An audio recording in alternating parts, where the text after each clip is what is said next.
This is Kathy from Gadgets Top 321, and in today's video I'm taking a look at Callifolio Equinoxe number 6.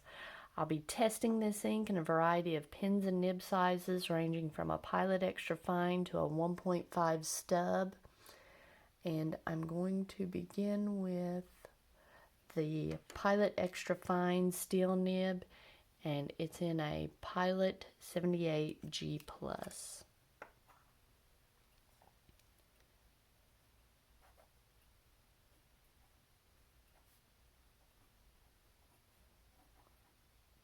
Alright, this feels pretty nice considering it's an extra fine. There's no scratchiness. There's the typical extra fine feedback, but the tines are not catching on the paper, and it's pleasant to use, and the readback is decent also.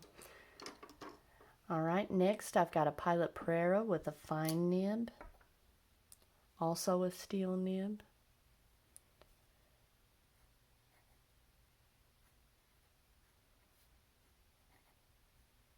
Less feedback just because it's a larger tip.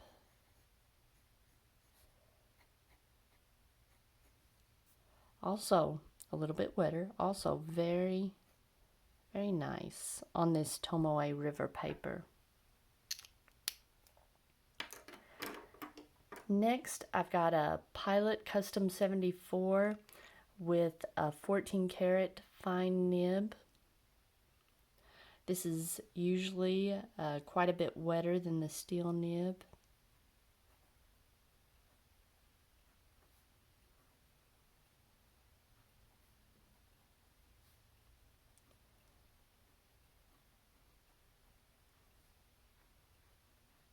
This is very nice. Quite a bit wetter. Yeah. Not glassy smooth like I've experienced with some inks, but I'm going to go ahead and classify this one as also very nice. Next, I've got my Kaweco Perkeo all black with a medium steel nib.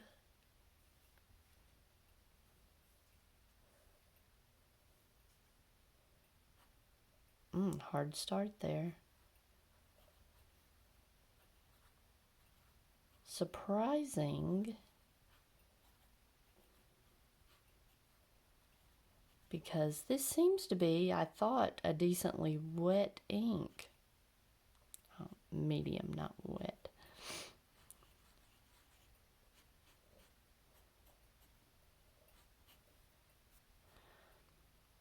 Okay, it was pleasant and there's some nice looking shading there, but that was one of the harder starts I've had with this pen. That's surprising. And it hasn't been that long, just 30 minutes ago I was writing with this pen. I have a theory about the hard starts with this ink.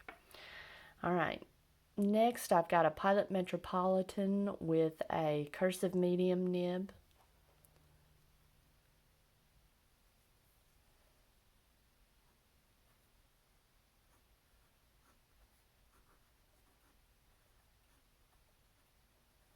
This is very pleasant.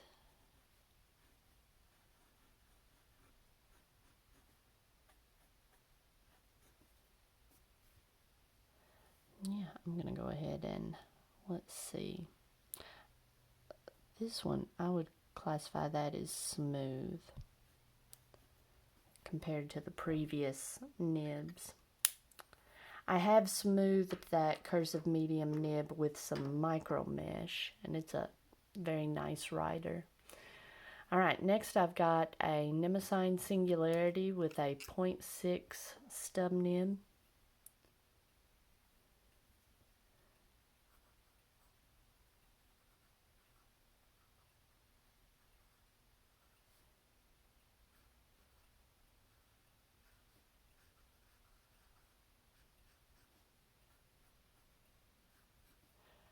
smooth, but surprisingly not as wet as normal. This is normally a really wet writer, wetter than the cursive medium nib. It didn't feel dry though. It felt pleasant, but as I wrote, I noticed it was putting down much less ink than normal. And that kind of goes along with the theory that I have with the hard starts. And finally, I've got a Jinhao X750 with a 1.5 stub nib.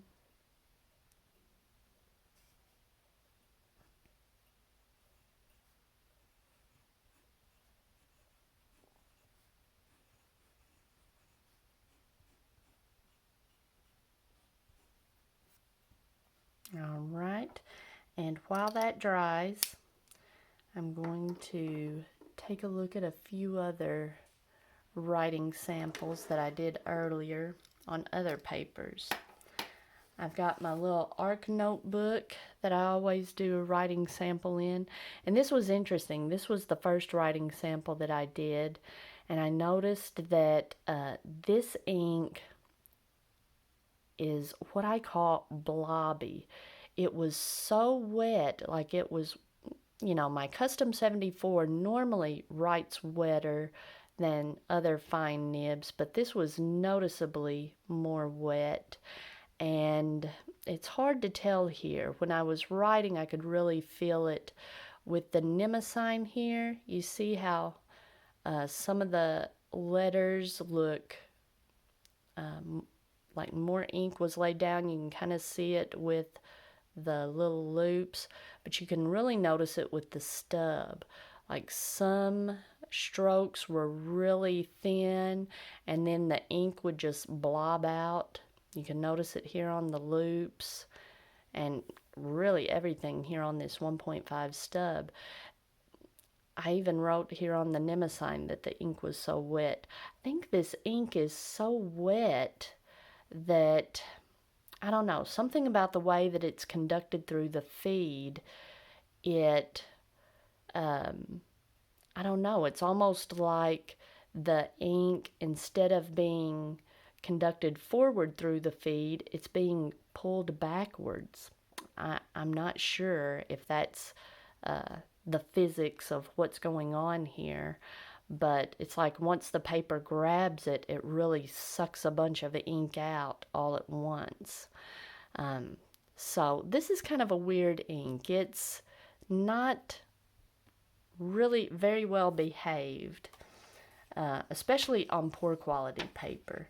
Now, on the more fountain pen friendly paper, like this is Rhodia paper, it behaved a little better, but it was still, like you can notice on the Nimacine, that some of the letters are wetter than others, and you can kind of see that as I pull it back. It was a little bit better. It wasn't as bad as the ARC notebook paper. I made a note that the fine nib and the Percao medium, see, my Percao didn't hard start on this paper, and so I'm not sure what's going on there. I would have thought it would have hard started more on, well, it did. It did hard start on good quality paper. Well, I'm not sure about that. All right, next on my 20-pound copy paper, the extra fine was scratchy. Again, the Pereira fine behaved well, and the Percao behaved well, but the others I was just not that fond of. It was, I don't know.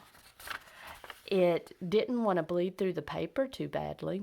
That's surprising. So that Percao and Pereira, it would be usable on poor quality paper.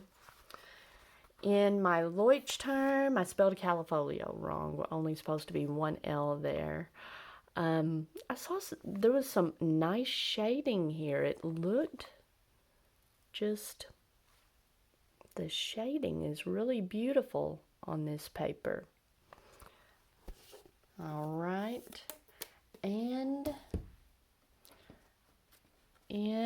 on the Tomoe River paper, there's a little bit of shading. It's a little more subtle than it was in the Leuchtturm.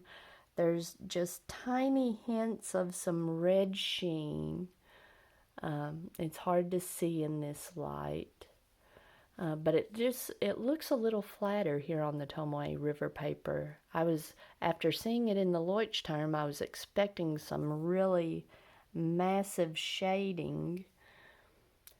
It's okay, but considering how its behavior is inconsistent from paper to paper, I was a little disappointed in this ink. I like this color. It's kind of a dark teal. It didn't perform as well as I was hoping. All right. If you found this video helpful, please give me a thumbs up, and if you'd like to see more videos like this, please subscribe to my channel.